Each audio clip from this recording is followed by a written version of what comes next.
बात दूसरी उसमें ये बन गई, अमीर की लड़की जो थी वो किसी दूसरे लड़का से उसका हित था उसके पीहर में। अब उसके दोस्त ने जब ये सुना कि उसकी शादी हो गई और जिस दिन से शादी हुई उस दिन से लौट करके अभी तक नहीं आई, अपनी हृदय की देवी के लिए, प्रेमिका के लिए खत लिखा, साफ साफ उसमें लिख दिया,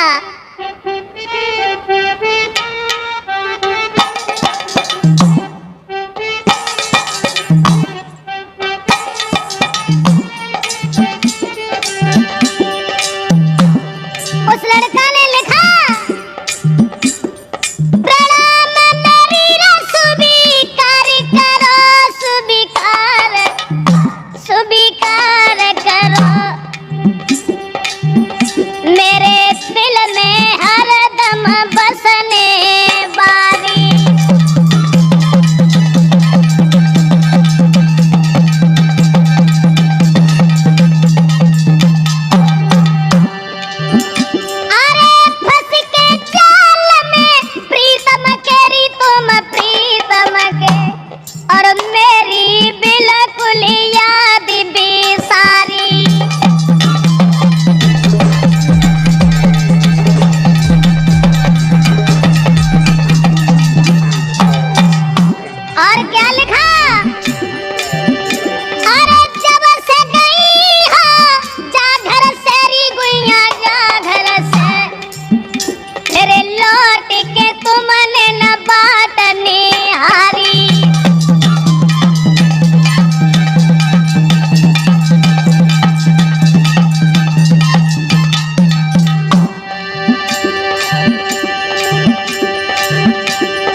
लिखा कि जिस दिन से तुम अपने पति के साथ चली गई दोबारा तुमने हमारी कोई खबर नहीं ली।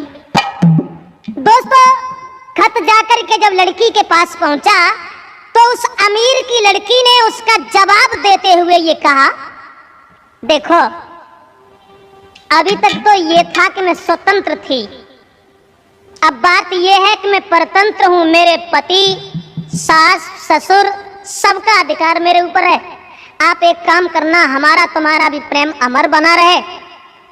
शादी हो गई तो इसका मतलब ये नहीं हुआ कि मैं दूसरे के हाथ से बिक गई हूँ।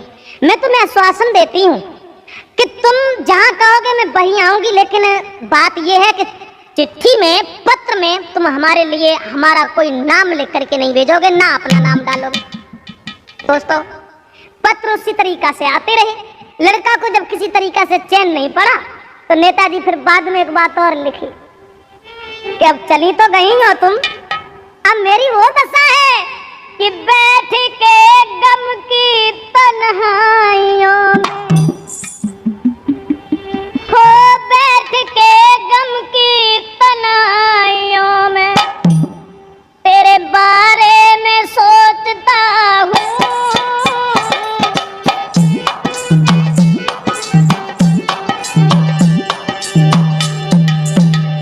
लिखा, एक एक घड़ी मुझे बरसों के समान बीत रही है।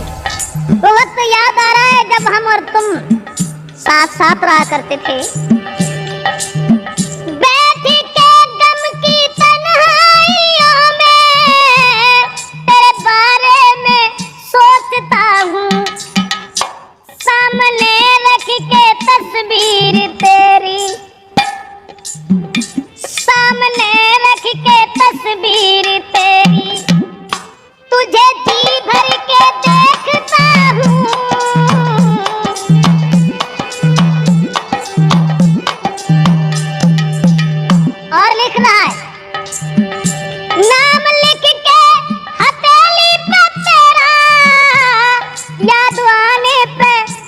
ममता